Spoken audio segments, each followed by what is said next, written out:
Hello guys, Armenia और Azerbaijan के बीच पिछले 5 दिन से लड़ाई जारी है और इस लड़ाई में अब तक हंड्रेड्स ऑफ लोग मारे जा चुके हैं। ये दोनों देश यूनाइटेड नेशंस के सीज फायर को भी मानने से इनकार कर दिया है। ये दोनों देशों के बीच लड़ाई नागोर्नो काराबाख नाम के एक रीजन के ऊपर है।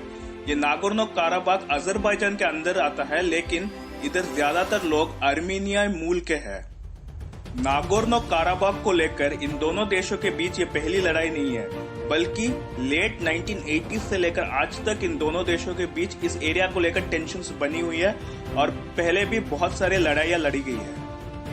हम अभी देखते हैं कि इन दोनों देशों के बीच टेंशन्स आखिर स्टार्ट हुई कहां से। 17th और 18th सेंचुरी में रशियन एम्पायर दुनिया का सबसे बड़ा एम्पायर हुआ करता था और कॉकेसस रीजन, जहां पे आज का आर्मीनिया, अजरबैजान और जॉर्जिया देश है, वो रीजन रशियन एम्पायर के अंडर में हुआ करता था। फिर आता है 1917। ये फर्स्ट वर्ल्ड वॉर का एंडिंग स्टेजेस था और इस टाइम तक रशियन एम्पायर की बहुत बुरी हार हो जाती है वर्ल्ड वॉर 1 में। इसके बाद रशियन एम्पायर का एंड हो जाता है और कम्युनिस्ट सोवियत यूनियन उसकी जगह ले लेता है रशिया में। और रशियन एम्पायर के एंड होने के बाद अप्रैल 1918 में कॉकेसस में ट्रांस कॉकेशियन फेडरेशन नाम का एक देश होता है, जिसमें आज का आर्मीनिया, जॉर्जिया और अजरबैजान होता है। लेकिन ये देश बहुत लंबे टाइम तक नहीं टिकता, क्योंकि उसके 1 महीने बाद ही आर्मीनिया और अजरबैजान के बीच लड़ाई छिड़ जाती है। ये लड़ाई स्टार्ट होती है क्योंकि अजरबैजान के अंदर 2 ऐसे रीजन्स है। एक है अर्थसाक या तो नागोर्नो काराबाख और दूसरा है नखचीवन। इन दोनों एरिया में आर्मीनियाई मूल के ज्यादा लोग रहते हैं, जो कि आर्मीनियन क्रिश्चियंस होते हैं। फिर करीब 3 साल की लड़ाई के बाद फरवरी 1921 में सोवियत यूनियन इस एरिया को कैप्चर कर लेता है और फिर कॉकेसस पूरा एरिया ये सोवियत यूनियन के अंडर में आ जाता है। सोवियत यूनियन के रूल के टाइम 1921 से 1991 तक इस एरिया में रिलेटिवली पीस रहता है आर्मीनिया और अजरबैजान के बीच। हालांकि 1948 और 1964 में छोटे मोटे प्रोटेस्ट हुए थे।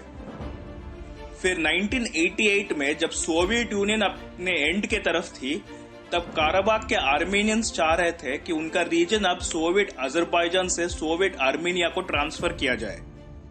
इसी रीजन के बीच फरवरी 1988 में नागोर्नो काराबाख का वॉर शुरू होता है आर्मीनिया और अजरबैजान के बीच।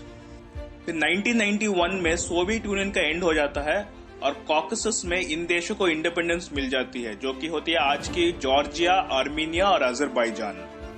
दिसंबर 1991 में आज के जो अजरबैजान में आर्मीनियन क्रिश्चियंस रहते हैं, उन्होंने अपना खुद का एक देश इंडिपेंडेंस डिक्लेयर कर देते हैं और उस देश का नाम होता है रिपब्लिक ऑफ अर्थसाक। और फिर लेट 1992 में आर्मीनिया और अजरबैजान के बीच एक फुल स्केल लड़ाई स्टार्ट हो जाती है। फिर करीब 2 साल की लड़ाई के बाद मई 1994 में रशिया के कहने पर आर्मीनिया और अजरबैजान के बीच सीज फायर डिक्लेयर होता है, लेकिन कोई पीस ट्रीटी साइन नहीं होती। अजरबैजान का break away state republic of Artsakh और अजरबैजान के बीच जो बॉर्डर है, उस बॉर्डर को लाइन ऑफ कंट्रोल का नाम दिया जाता है।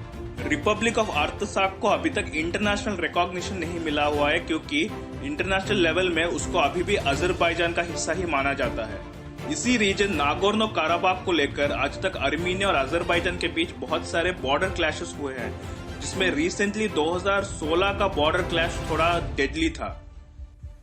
2016 के बाद अभी 2020 में फिर से एक फुल स्केल लड़ाई देखने को मिल रही है, जहां पे अजरबैजान के गवर्नमेंट ने कहा है कि जब तक नागोर्नो काराबाख अजरबैजान का हिस्सा पूरी तरह नहीं बन जाता, तब तक उनकी आर्मी रुकने वाली नहीं है।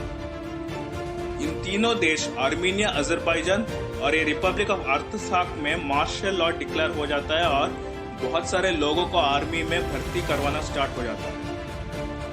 अभी इंटरनेशनल लेवल पर अजरबैजान का टर्की और पाकिस्तान का सपोर्ट है और सोर्सेस के हिसाब से टर्की और पाकिस्तान ने दोनों ने अपने आर्मी भेजे हुए हैं अजरबैजान की हेल्प के लिए। और दूसरी तरफ आर्मीनिया का सपोर्ट है रशिया से। हालांकि रशिया का अजरबैजान के साथ भी अच्छे रिलेशंस है और प्रेजेंटली अभी रशिया के प्रेसिडेंट व्लादिमीर पुतिन अभी पीस ट्रीटी का नेगोशिएशंस कर रहे हैं आर्मीनिया और अजरबैजान के साथ। अभी लेकिन कोई पीस ट्रीटी के चांसेस दिखाई नहीं दे रहे हैं और हमको आगे देखना पड़ेगा कि ये लड़ाई का एंड कैसे होता है।